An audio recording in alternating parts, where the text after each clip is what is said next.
ایسوں پر اللہ اور تمام لعنت کرنے والے لعنت کرتے ہیں۔ ہاں، جو توبہ کرتے ہیں اور اپنی حالت درست کر لیتے ہیں اور احکام الہی کو صاف صاف بیان کر دیتے ہیں تو میں ان کے قصور معاف کر دیتا ہوں، اور میں بڑا معاف کرنے والا، بڑا مہربان ہوں۔ جو لوگ کافر ہوئے اور کافر ہی مرے، ایسوں پر اللہ کی اور فرشتوں کی اور انسانوں کی سب کی لعنت، وہ ہمیشہ اسی لعنت میں گرفتار رہیں گے۔ ان سے نہ تو عذاب ہلکا ہی کیا جائے گا اور نہ انہیں کچھ مہلت ملے گی۔ اور لوگوں، تمہارا معبود ایک ہی معبود ہے، اس بڑے مہربان اور رحم والے کے سوا کوئی عبادت کے لائق نہیں۔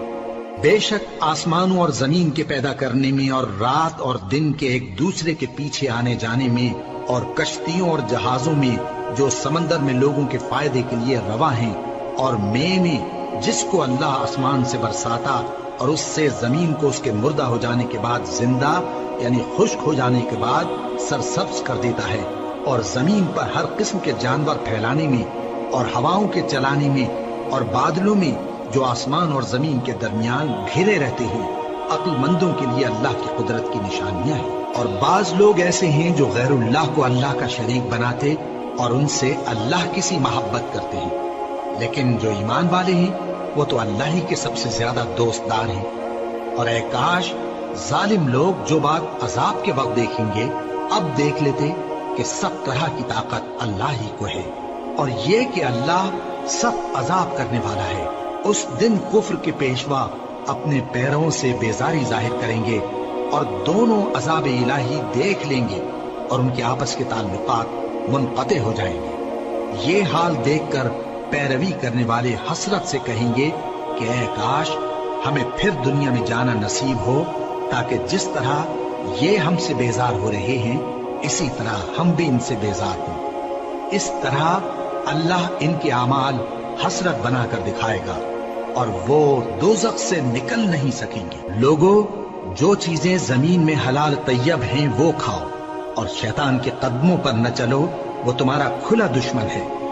وہ تو تم کو برائی اور بے حیائی ہی کے کام کرنے کو کہتا ہے، اور یہ بھی کہ اللہ کی نسبت ایسی باتیں کہو جن کا تمہیں کچھ بھی علم نہیں۔ اور جب ان لوگوں سے کہا جاتا ہے کہ جو کتاب اللہ نے نازل فرمائی ہے اس کی پیروی کرو، تو کہتے ہیں نہیں، بلکہ ہم تو اسی چیز کی پیروی کریں گے جس پر ہم نے اپنے باپ دادا کو پایا۔ بھلا اگرچہ ان کے باپ دادا نہ کچھ سمجھتے ہوں اور نہ سیدھے رستے پر ہوں، تب بھی وہ انہی کی تقلید کیے جائیں گے۔ جو لوگ کافر ہیں ان کی مثال اس شخص کی سی ہے جو کسی ایسی چیز کو آواز دے جو پکار اور آواز کے سوا کچھ سن نہ سکے۔ یہ بہرے ہیں، گونگے ہیں، اندھے ہیں کہ کچھ سمجھ ہی نہیں سکتے۔ اے اہل ایمان، جو پاکیزہ چیزیں ہم نے تم کو عطا فرمائی ہیں ان کو کھاؤ، اور اگر اللہ ہی کے بندے ہو تو اس کی نعمتوں کا شکر بھی ادا کرو۔ اس نے تو تم پر بس مرا ہوا جانور اور لہو اور سور کا گوشت اور جس چیز پر اللہ کے سوا کسی اور کا نام پکارا جائے حرام کر دیا ہے۔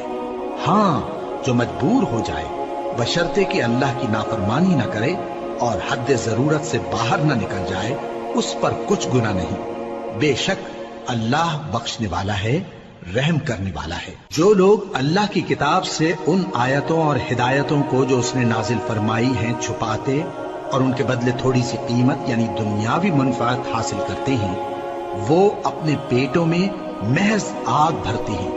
ایسے لوگوں سے اللہ قیامت کے دن نہ کلام کرے گا اور نہ ان کو گناہوں سے پاک کرے گا، اور ان کے لیے دکھ دینے والا عذاب ہے۔